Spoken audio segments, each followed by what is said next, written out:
వయసు 40 దాటిందంటే బాధ్యతలు పెరిగి ఆరోగ్యం కాస్త నెమ్మదించే సమయం.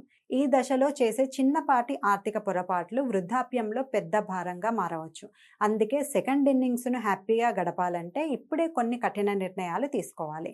మొదటగా మీ అనవసర ఖర్చులకు చెక్ పెట్టి సంపాదనలో కనీసం 30% నుండి 40% పొదుపు వైపు మళ్లించాలి. పిల్లల చదువులు, పెళ్లిళ్ల కోసం ఇప్పటి నుంచే మ్యూచువల్ ఫండ్స్ లేదా ఫిక్స్డ్ డిపాజిట్లలో ప్రత్యేక నిధిని సమకూర్చుకోవాలి.